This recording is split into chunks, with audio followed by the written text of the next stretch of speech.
How's it going, everyone? I am back with another video. This is going to be my wild card recap video where I go through all the wild card games that happened and just break down my thought process as to how I interpreted the games pretty much.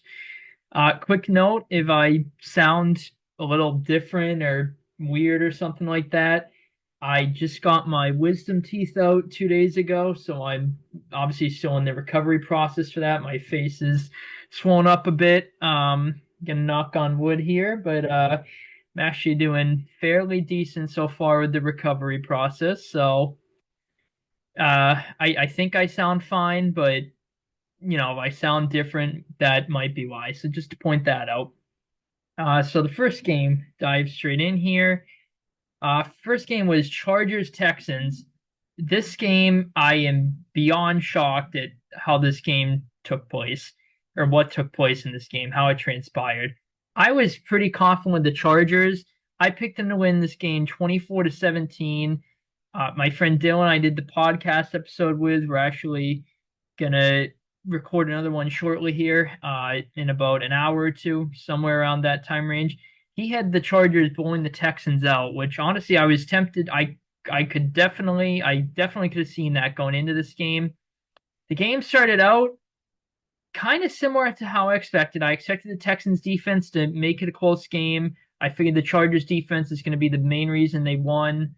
Their offense would just do enough. The Chargers defense was playing very well at the start. Texans offense was playing very poor at the start. Kind of what I expected. Chargers were up 6-0, uh, pretty deep into the second quarter. And, Stroud had an ugly pick. Literally, the first offensive play was a fumble from John Mechie. I was like, yeah, this is kind of how I'm expecting the game to go. Bad Texans offensive showing, good Chargers defensive showing.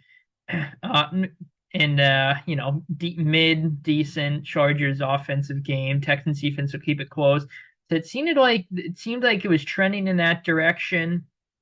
And then the Texans had a bobbled snap with Stroud, and they had blown coverage on the play. It was like third and forever, like third and 16 or something. And there was blown coverage, and Stroud hit, I think it was Xavier Hutchinson. From that point on, the Texans offense was like damn near unstoppable the rest of the game. They ended up scoring a touchdown on that drive, and then they got a field goal. So they were up 10-6 at the half. The third quarter, they went right down the field. They got the ball to start the half. Chargers forced a fumble. They couldn't convert on downs. They turned it over on downs a bit later in the drive. Uh, Texans got a field goal. Herbert threw a pick six. And then the fourth quarter, there was, I think Herbert threw another two interceptions. He had a pick early, I think in the second quarter, right after Stroud was intercepted. His first pass was picked off right after that. So yeah, that's a big talking point. Herbert's four picks. That's more picks in this game than he threw the entire regular season. He's getting shit on, memed on for his performance. Four picks. Yeah, obviously Herbert didn't play a very good game. The touchdown he had to McConkey was absolutely insane. Lad McConkey went off in this game, set a rookie receiving yardage record for a playoff game. So yeah, McConkey went absolutely berserk in this game. Had a touchdown. It was like third and something. Herbert got sacked twice in a row. And it was like, Jesus, like this, the Texans defense played great. Herbert didn't play great, but the Chargers offensive line, it was like, Jesus Christ, watching them. Herbert got sacked very quickly, twice in a row. Second sack, there was like a man unblocked pretty much. And then he stepped up, hit McConkey. McConkey ended up running all the way for a touchdown. I'm like, oh shit, maybe the Chargers are gonna this is gonna give them some momentum. They might come back. The extra point, it was blocked. Cameron Dicker like batted it down, and the Texans returned it for two. This game was like so weird and so drunk. Very weird game. But yeah, rushing pretty much nothing for the Chargers. Talked about Herbert. I mentioned McConkey went off. Outside of that, pretty much nothing from the Chargers receivers. Will Dissly sold. He had an awful game. He had a pass on 2nd and 19 when the Chargers had the momentum in the game, wide open, dropped it. Chargers had to settle for a field goal. And then the Chargers were down two scores late. They were getting some momentum on offense, and Will Dissly had a pass bounce straight off his hands that got picked. So he sold. Stroud had that ugly pick I mentioned. Besides that, he played a great game. Mixon had a good game too. Stroud also had some nice rushes in there. Nico Collins had a really good game. Then decent balance in the rest of their receivers there. Um, you look at the team stats here. I think they're pretty telling how the game went, especially rush yards, yards per play. Those are in total yards. Those are pretty good metrics of how the game went. Texans outplayed the Chargers in pretty much all the categories here. I did not expect their defense to play this well, as well as it did. Again, 4 picks on Herbert. They were getting insane pass rush. It was kind of similar to last year against the Browns, where the Texans defense balled out against the Browns. They got, I think, a pick. I know at least one, maybe 2 pick sixes on Joe Flacco, who was kind of going in the playoffs red hot at the time.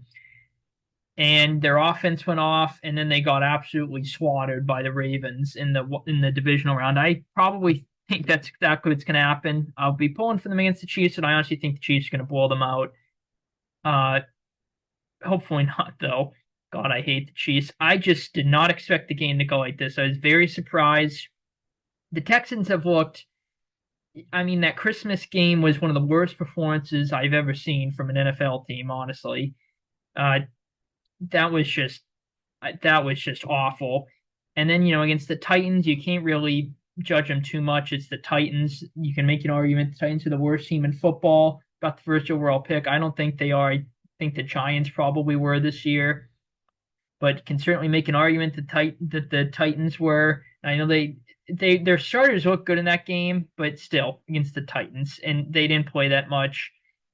But going in this game, I thought it was a bad matchup. Chargers top scoring defense, very well coached, very well disciplined defense. Instead, Texans offense, it's very much struggling. The Chargers offense was, clicking a bit.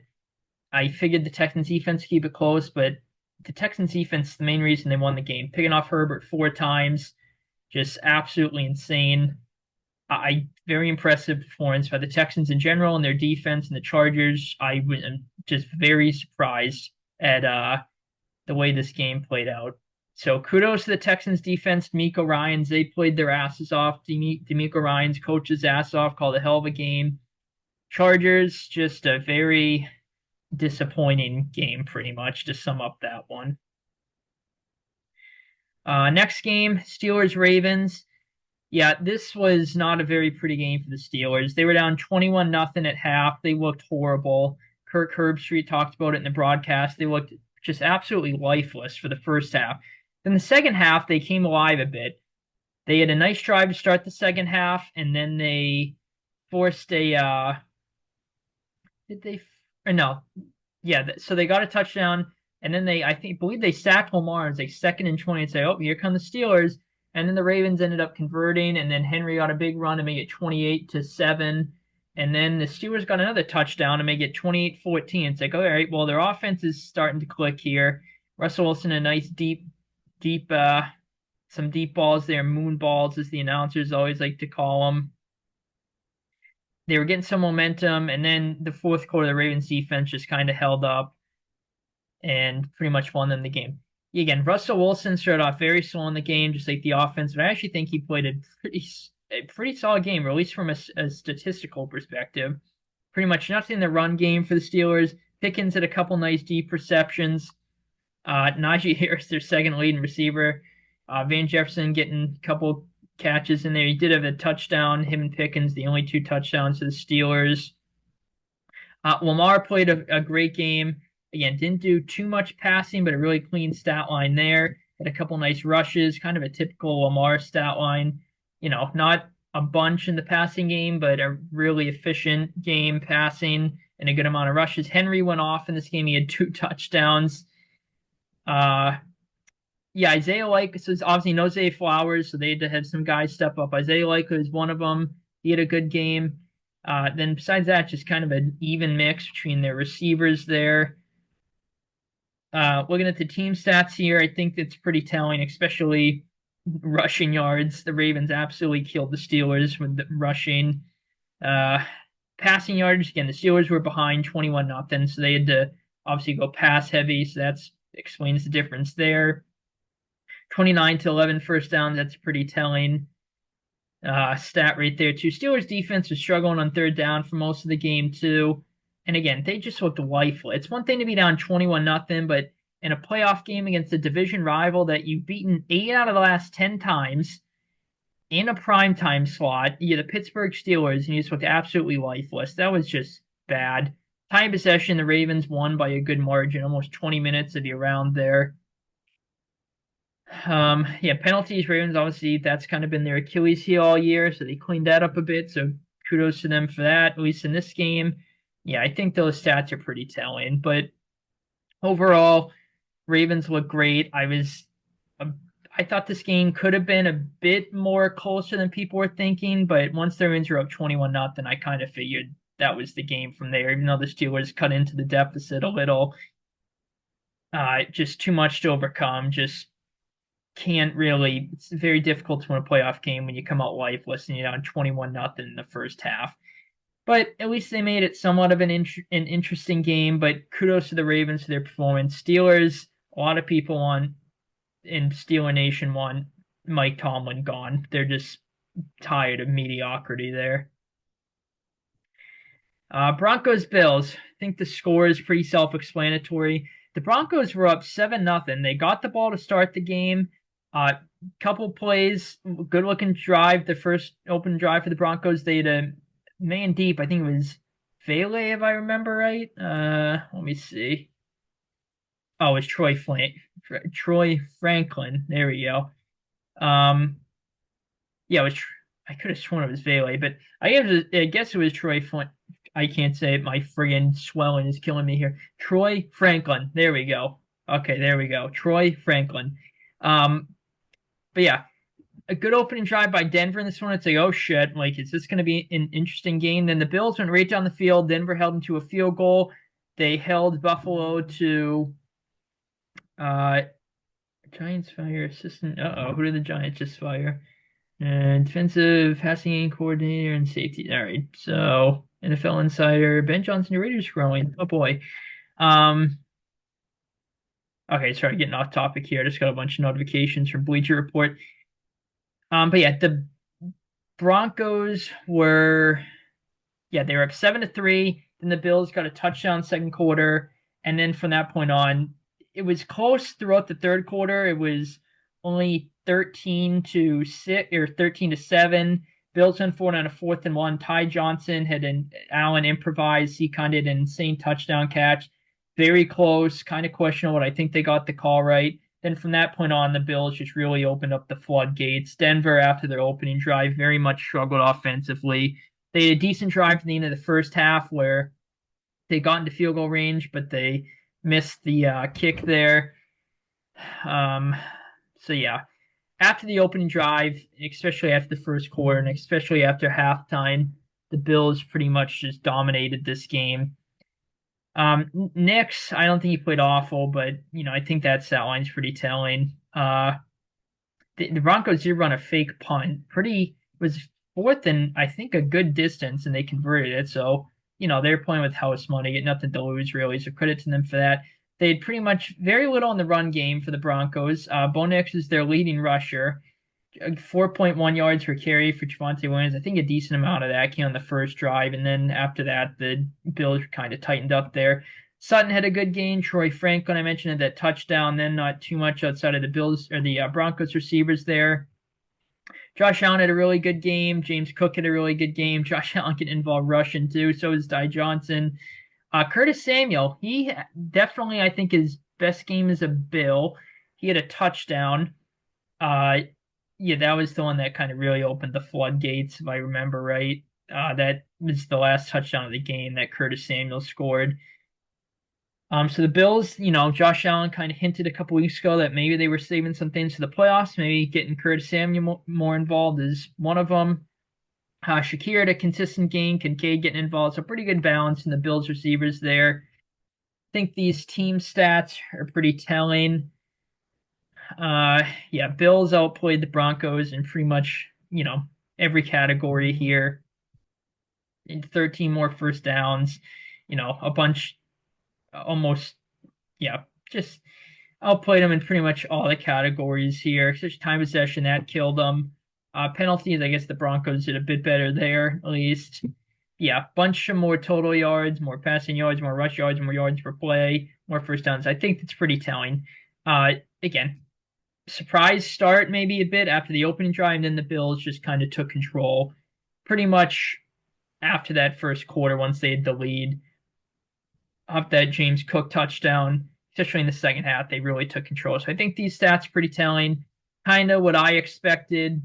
I figured the Bills would blow them out. I thought the Broncos would get a bit more points. I said 31-20. So, a bit off there, but at least I got the 31 right for the Bills. But Bills moving on, I don't think to too many people's surprise there. Packers Eagles. This was a game. This was rusty, sloppy on both teams' parts. I mean, Hurts definitely looked very rusty. The game literally could not have started out better for the Eagles. The Packers got the ball on the opening kickoff, they fumbled, and the Eagles recovered. I think it was a bad call. To me, Nixon clearly had the ball. I think the Eagles got bailed out. They got lucky with that one there. I think it's because the sky cam, I don't think the refs have or the officials have access to that, which is the dumbest thing ever. The NFL is a multi-billion-dollar league, and you can't give officials access to the sky cam, but you can give the audience access to it. Like what? Whatever. And then a couple plays later, Hurts had an attorney in the pocket, found Juwan Dotson for a touchdown. Packers offense really struggled for most of this game. Jordan Love had a rough game, 3 picks. Eagles defense had a good game.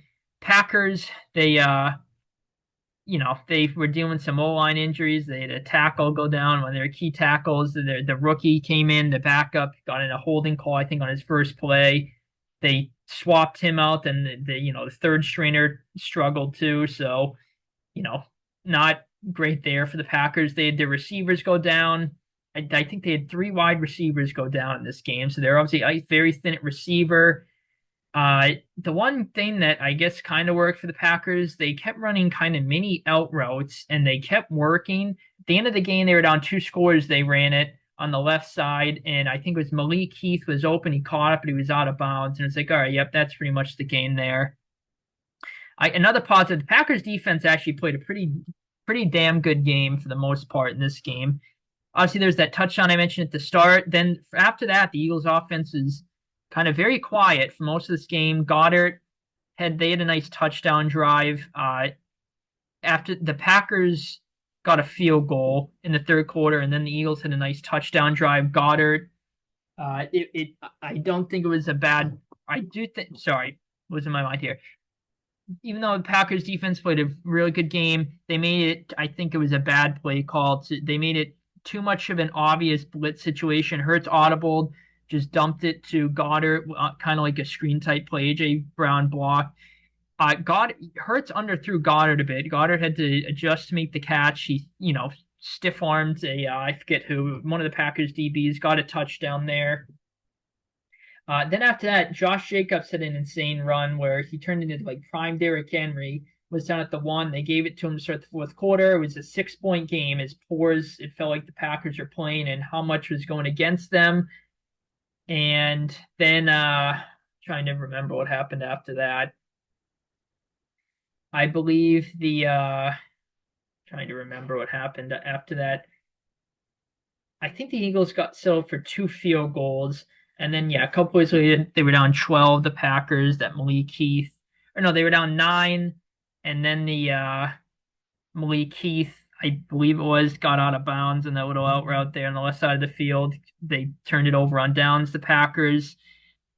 Then down 12, Jordan Love, there's like less than 2 minutes left. Jordan Love just kind of heaved it up. Maybe it's the play after the 2-minute warning got picked. And then Saquon could have gotten a touchdown run, but he slid down to ice the game. The Eagles just kneeled it out from there.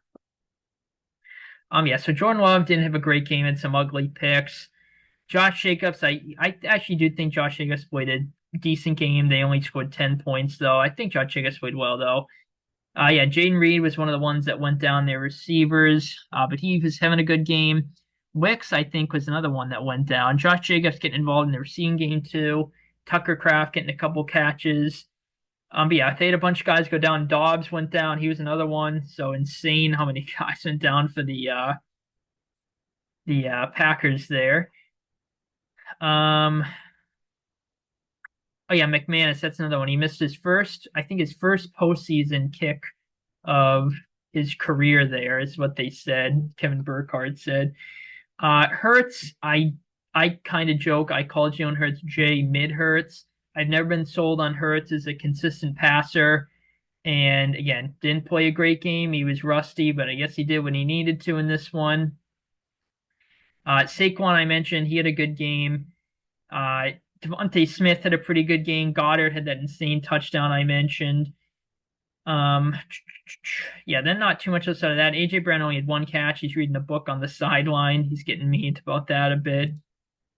I mean, you look at the team sets here. I think they're pretty telling of how the game went. They're kind of close in a lot of categories. It's just the turnovers absolutely killed the Packers. Penalties kind of close to a bit. 21 more yards and penalties for the Packers. They only had one more penalty, but it's just the turnovers killed the Packers. They lost the turnover battle 4-0. That kind of right there is the game. Just too many self-inflicted mistakes by the Packers in this game. I wouldn't have been too shocked if the Packers won this game. It was honestly close to a coin flip game for me. I was very conflicted. And as poor as they played, and I know the Eagles didn't play great either, but as poor as the Packers played with 4 turnovers, they were still in the game for pretty much the entire portion up until they were down 12. That's kind of when I think you knew that was probably the end of the game there. Or when Malik Heath is out of bounds and they fail to convert on downs. But yeah, Packers, just a very ugly performance, even though their defense played well. Some Packers fans are kind of hot on Matt LaFleur, Jordan Love. But I think the Packers will be fine. They'll probably have a good offseason, good draft. I think they'll be better than they were next year, or better next year than they were this year. Philly is playing the Rams this week, so that'll be an interesting game. But yeah, just not a great performance by, I mean, both defenses played well. The Eagles defense outplayed the Packers a bit in this one. Well, maybe more than a bit, but yeah, not the prettiest game. In general, both teams didn't play their A game, but Eagles got it done. They're moving on. Commanders Bucks. This was definitely the most entertaining wild card game. All the other ones are more than one score games or blowouts. This one went right down to the wire. It was kind of back and forth the whole time. The Commanders pulled off the upset. I'm not too surprised. I picked the Bucks mainly because of the experience factor, but it didn't seem to affect Jane Daniels too much. Jane Daniels played a great game. He was their leading rusher too. Pretty much very little in the run game for the Commanders. I mean, the Bucks get a good run defense. That was maybe a bit expected. Terry McLaurin went off. He had a touchdown. De'Ami Brown, really good game from him. Touchdown too. Then, decent balance outside of that, I guess, for the Commanders, some of their receivers and such. Brian Robinson getting a couple catches. Ertz, he had a big he only had 2 catches. I think he kind of had a big third down catch, if I remember right. Baker, I thought, played a really good game, but I think the main reason the Bucks lost the game was because there was 2 turnovers. The first one, their defense just stopped the Commanders on a 4th and goal, which it was kind of a bit controversial. Maybe there should have been a flag on who was the DB? I forget who, but I think there probably should have been a pass interference. And which reminds me, there's a big meme of the Bills and the Bills Broncos game. The ref went over to Josh Allen, was apologizing to him on the bench, so that got a lot of attention with that. But yeah, the Bucks ran a jet sweep and they fumbled it, turned it over. Commanders got a touchdown off of it, and then the Bucks had a good drive put together after that, getting late. Only a couple minutes left. They had 3rd and inches, and there was just a miscommunication. The whole play was off, and the Commanders just blew up the run play. Bucks had to settle for a field goal. Commanders got in field goal range, called a timeout, milked the clock, got a big 3rd down play where I think it was Yaya Diaby, if I remember right, just read it perfectly, but he just couldn't bring Jane Daniels down. and the Commanders called a timeout with 3 seconds left, got the walk-off field goal to win the game, went off off the upright there and went in. I was like, yep, that oh God. Zane Gonzalez before the kick was kind of he was like changing his cleats, stretching out. It was like stressing, Commanders fans must have been stressing out of their minds watching that. But he made the kick. It's so good. Kudos to him for that. But I'm like, what a way to end this game. Back and forth, good, entertaining game. Bucky Irving had a good game. Rachaad White only had one carry. Poor Rachaad White. He's kind of definitely would deserve me so. Bucky Irving outplayed him this year, but Rachaad White was kind of a stud 2 years ago, his rookie year, even kind of last year.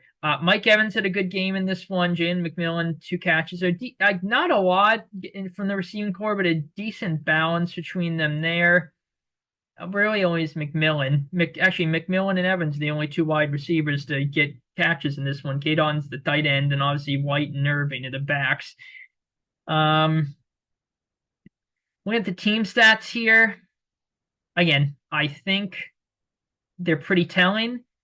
The Commanders outplayed the Bucs. The Commanders were moving the ball kind of a good portion of the game. It's just the Bucs defense kept stiffening up in the red zone, and they failed to get 2 fourth downs. That was a big difference, even though the Commanders won the game. But Commanders outplayed the Bucs in most categories. But the game was still close. To me, the Bucs kind of blew it with the 2 turnovers, I think. They only have 1 fumble lost here. They had, or actually, no, sorry. Yeah, that's right. They only did a 1 turnover that Bucky Irving bobbled. They got the playoff, which was blown off. So they only did a 1 turnover, but I think those 2 plays are ultimately kind of what cost the Bucs the game. Obviously, it's not just those 2 plays. I think those are 2 major plays and what led to the Bucs losing this game. But yeah, these stats pretty telling. Commanders outplayed them in some. Again, that fumble was huge that the Bucs lost, and it's not going to show up in the stats. Even that other ball is now for Bucky Irving. I was just talking about there. Yards per play, the Bucs outplayed them in that category in rushing yards. So yeah, I guess the Commanders outplayed them in those categories. Bucs outplayed them in some, but that turnover and the bobbled snap kind of killed the Bucs. I was impressed with the Bucs red zone defense. They tightened up a lot, even though I mentioned they might have gotten away with what should have been a PI call. That fumble is just going to be. I think it's going to haunt Baker for it. It was hard to tell if it was on Baker or Jane McMillan or maybe even the center, but Baker was kind of patting his chest like it was his bad. Then I think he was kind of doing the same thing when he messed the snap up with Bucky Irving. So Baker, I think, is going to be losing sleep over this game. They probably should have won this game. You can make an argument both teams deserve to win. They both played well. It was a very entertaining back and forth game. Again, definitely the most entertaining wild card game, I think. And yeah, I was going to say something else about this game. What was I going to say? What the hell was I just going to say about this game? Blanking here. I'm blanking here, people. I'm blanking. But yeah, pretty good. Again, even back and forth, entertaining game. Kudos to the Commanders pulling off the upset. That's going to be interesting to see how they match up the Lions. I'm definitely picking the Lions, but that could be an interesting game there. Bucs, just a heartbreaking end to the year for them. Last game we had was Vikings-Rams. I mean, this score is pretty self-explanatory. Just what an embarrassment. I mean, really, Vikings? Just what an embarrassment. Darnold played absolutely awful. The offensive line played absolutely awful for the Vikings. Darnold was sacked 9 times, I believe. The Rams defense balled out in this game. Stafford had a really good game. See, even though I picked the Vikings, I picked Vikings to win this game 24-20.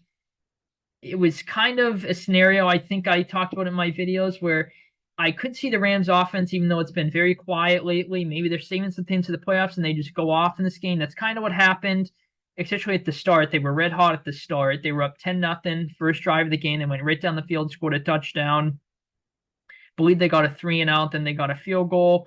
There was kind of a controversial call where it seemed like Stafford fumbled. Vikings got a scoop and score after they got a field goal, so it was going to be tied 10-10 if they made the extra point. And I think technically it was an incomplete pass, but it's kind of like one of the rules that definitely favors the offense. Bill Belichick talked about it in the main cast. He's like, well, it's an offensive league. You're going to favor the offense with the rules. It's just unfair. I kind of agree with that. I mean, Stafford, like, just kind of threw the ball. It was, I don't know. He just kind of threw the ball.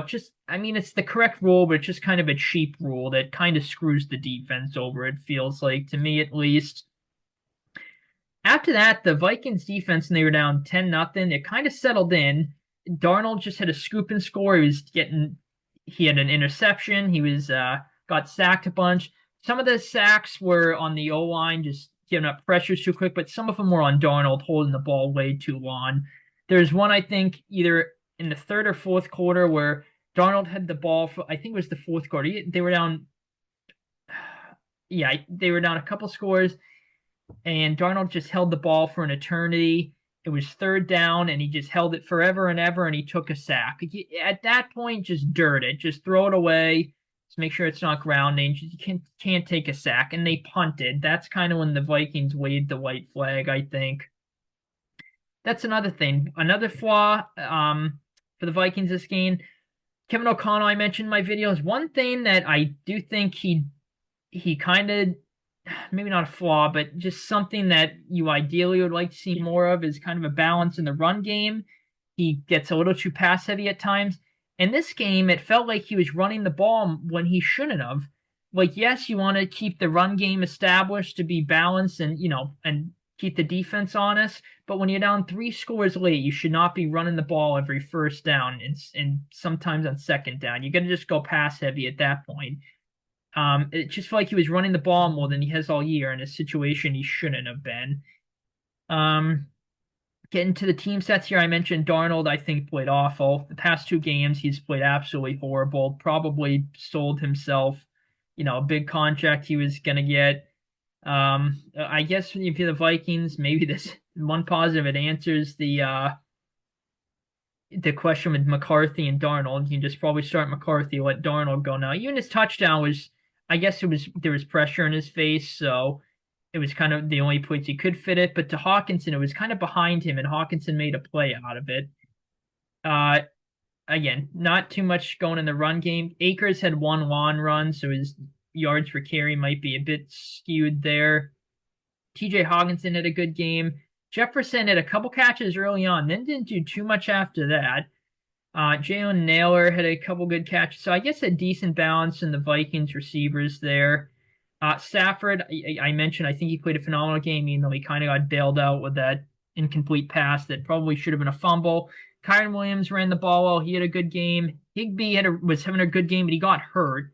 He got ruled out relatively early. I think like in the second quarter or something like that. He was like spitting up blood, so obviously that's not good. I think he's going to play though against the Eagles. Puka Nacua had a good game. Kupp only had one long reception, but besides that, I think a decent balance in the Rams receivers there. We at the team stats here, I definitely think they're pretty telling. Rams outplayed the Vikings pretty much every category except rush yards. At least the Vikings only had 2 penalties, I guess, and they somehow won the time possession. But besides that, the Rams outplayed the Vikings in pretty much every category. I mean, actually, the Vikings did more first. Okay, now that I'm looking at this again, the Vikings actually outplayed them in some decent amount of categories here. Let's see. They had more rush yards, yards per play. I think that's a pretty good telling stat of how the Rams outplayed the Vikings this game. I mean, the Rams definitely outplayed the Vikings this game. Certainly deserved to win. The Vikings had more first downs. They had more third down conversions. Better efficiency on third down. They had 20 more total plays. Yeah, the sacks allowed and the 2 turnovers from the Vikings were definitely, I think, probably the main factors as to why the Rams won this game. Rams defense has been very, very impressive the back half of the year. So credit to them for that. It's going to be very interesting to see how they play the Eagles in the divisional round. I definitely am going to pick the Eagles, I think at least, but it's going to be interesting to see how the Rams played in that game. Because the first matchup It was kind of close, and then the Eagles just completely pulled away in the fourth quarter with Saquon going berserk. But yeah, again, Vikings, just a very disappointing game. 2 weeks ago, you just need to win against the Lions and their beat to hell defense, and you're the 1 seed. You put up a shitter, and now against a Rams team that's their offense has been struggling. They're not even at home. They're in Arizona because of the wildfires. You put up an absolute shitter again.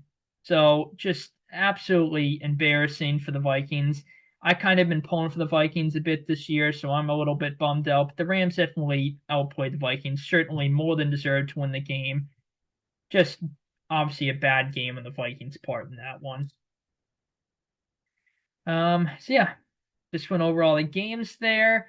Again, I'm gonna make these types of videos for the rest of the rounds, divisional, conference, championships, and then this.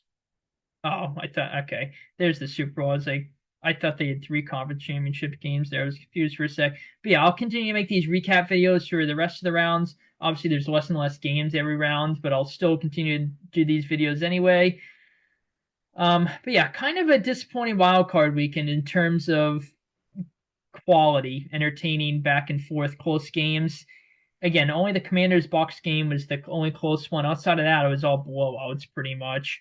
I mean, Packers Eagles was close for a bit, but you know, as it got later and later, you kind of felt the Eagles are just going to win the game with how many things are going against the Packers there. So yeah, a lot of people not too happy with the wild card games from an entertainment perspective, but who knows? Maybe the divisional round and the conference championship and the Super Bowl. Well, I would at least hope the Super Bowl at minimum is going to be more competitive. So, yeah, hopefully you guys enjoyed the wild card weekend. If you're a fan of any of the teams, sorry if you lost. Congratulations if you won and moved on. Again, I'm a Patriots guy, so certainly didn't have to worry about my team being in the playoffs this year. Although very, very, very, very happy with the Mike Vrabel hire. I seriously think we could contend for a wild card spot next year. So who knows? Maybe this time next year I'll be talking about my team in the wild card. God, I sure hope so. But if you guys bet, hopefully you did good betting. I hit one bet and then shit the bet on the rest of them per usual this season. But yeah, anyway, hope you guys enjoyed this video. I'll end it here. Again, congrats if you moved on. Sorry your team lost. Again, hopefully you did good betting with your picks, all that good stuff. I am probably going to record my podcast episode with my buddy Dylan shortly, so be on the lookout for that if you're interested. Thank you guys for tuning in. Have a good one. Take it easy. I'll see you guys in the next video. Thanks, guys.